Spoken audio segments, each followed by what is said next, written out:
দিচ্ছে না। যদি আতঙ্ক মুক্ত চাইতো কোরআন শরীফকে নিয়ে ইয়াসিন সরকার কোন ভাষায় কথা বলেছে তাকে ধরে তখন জেলের মধ্যে রাখতো, পুলিশ সুমাটা করতো, তার বিরুদ্ধে ব্যবস্থা নেওয়ার দূরের কথা। তাই অভিযোগ জমা পড়েছে, এখনো একটা এফআইআর হিসেবে ট্রিট করেনি এই রাজ্য সরকার। তারা বোঝা যাচ্ছে আপনাকে আমাকে কি নজরে রাখে।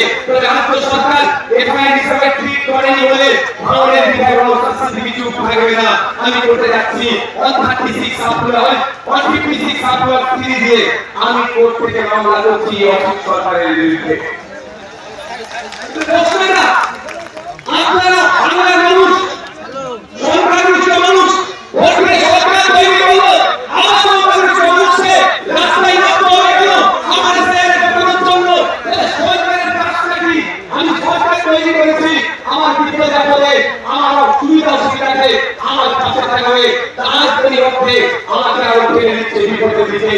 আপনারা বলবো আসলেই কি তৃণমূল কংগ্রেস, আসলেই কি তৃণমূল কংগ্রেস এসআইআর থেকে আপনাদের নিস্তার করে বলবো ওয়াকাফ দিয়েছে জানেন নাকি? ওয়াকাফটা যেমন আমি আছি হবে, আমি থাকতে হবে না, আমি থাকতে হবে না, আমি থাকতে হবে না, চুপ করে রাখতে কি বললো ওয়াকাফ নিয়ে নিল, এটাও নিয়ে নেবে। এসআইআর আমি বেঁচে থাকতে হবে না বলছে, বলতে কিন্তু আপনাদের বুঝিয়ে দিতে পারবে। তাই বলছি আপনাদের আপনার লড়াই আপনাকে লড়ে নিতে হবে, আমার লড়াই আমাদেরকে লড়ে নিতে হবে। তাই বলতে বলতে মমতা ব্যানার্জির কথাই ভরসা করে লাভ হবে না, আমাদেরকে আওয়াজ তুলতে হবে। ইমিডিয়েট যে পঞ্চায়েতে পারিবারিক রেজিস্ট্রারের সার্টিফিকেট আছে সেইগুলো যাদের নামে হেয়ারিং এসেছে, তার hearing already supreme court order দিয়েছে, যাদেরকে হেয়ারিং ইস্যু করা হচ্ছে তাদের লিস্ট করো, পাবলিশ করো। সেই লিস্ট দেখে দেখে পঞ্চায়েতে পাবলিশ করার কথা বলা হয়েছে, প্রতিটা পঞ্চায়েতে সেই লিস্ট দেখে পাবলিশ করে আমাকে পাবলিশ করা হবে, আমার বাড়িতে কাগজ পৌঁছে দেওয়া হোক। এই আওয়াজটা আমরা মানব নাকি? তো বুঝতে হবে নাকি? তো জিনিয়ে হবে। আর 5 মিনিট বড় অসুবিধা আছে, আর এনার্জি আছে, তাহলে এনার্জি চালাবে দেখি তো, এনার্জি আছে তো, এনার্জি আছে তো, ফুল এনার্জি আছে। আর 5 মিনিট বলবো মমতা ব্যানার্জি এই মুহূর্তে পশ্চিমবঙ্গের মুসলমানদেরকে সব থেকে বড় যে অনুষ্ঠান দিয়েছে তার নাম হচ্ছে ওবিসি নতুন সার্টিফিকেট। মমতা ব্যানার্জি প্রতিনিয়ত সরকার দল হচ্ছেনি, প্রতিনিয়ত মুসলমান বলি আদিবাসীদেরকে এক একটা করে অনুষ্ঠান উপহার দেয়। তাই মুসলমানের সব থেকে বড় অভিশাপ যেটা পেয়েছে সেটার নাম হচ্ছে ওবিসি সার্টিফিকেট।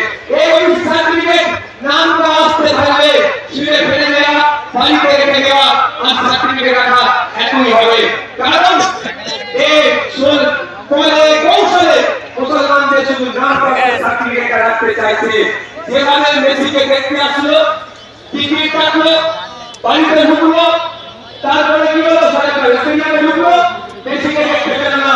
আপনারা সার্টিফিকেট পাবেন, ফর্ম ফিল আপ করবেন, পরীক্ষায় বসবেন, বিকেলে পাস করবেন, ভাইভাইতে গিয়ে ভাইভাই করে যখন লিস্ট পাওয়া হবে আপনি সংরক্ষিত কোথায় একটা থাকতে পারবেন না। এই গ্রামটা মমতা ব্যানার্জি সরকার করছে, তৃণমূল সরকার করছে। আপনাদের বলবো এই বিরুদ্ধে আমাদের লড়াই করতে হবে। আমাদের লড়াই হয়ে গেছে সার্টিফিকেটের বিরুদ্ধে। প্রকৃত যদি গরিব সে চাকরি পাচ্ছে না, প্রকৃত যদি আদিবাসী সে চাকরি পাচ্ছে না, প্রকৃত যে অনগ্রসর শ্রেণীর মুসলমান সে চাকরি পাচ্ছে না। এর বিরুদ্ধে আমাদের লড়াই। যারা প্রকৃত অর্থে চাকরির প্রয়োজন, উচ্চশিক্ষায় সংরক্ষণের প্রয়োজন, তাদেরকে ক্ষমতায় নিয়ে আসতে হবে। আপনাদের বার্তা দিচ্ছি, আপনারা যদি আমাদের সুযোগ দেন আমরা নিয়ে আসবো। তবে একটা কথা বলি, মমতা ব্যানার্জি বিশ্বাস হচ্ছে না আমার তিনি এসআইআর বিরুদ্ধে সত্যিকারের লড়াই করবেন।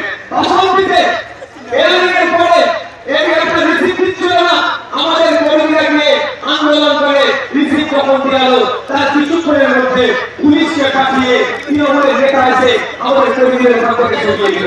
এটা মানে কি? রিসিপ্ট দেওয়া তো ভালো কথা, তারপরে খবর পেলাম আর রিসিপ্ট দিচ্ছে না।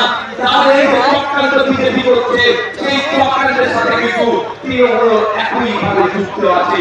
তাই এই চক্রান্তের জবাব আমাদেরকে গণতান্ত্রিক পক্ষে দিতে হবে। গতকালকে দেখছিলাম সিপিএম এর সিনিয়র লিডারদের মেরে মুখ ফাটিয়ে দিয়েছে। অভিযোগটা কি? তার উপর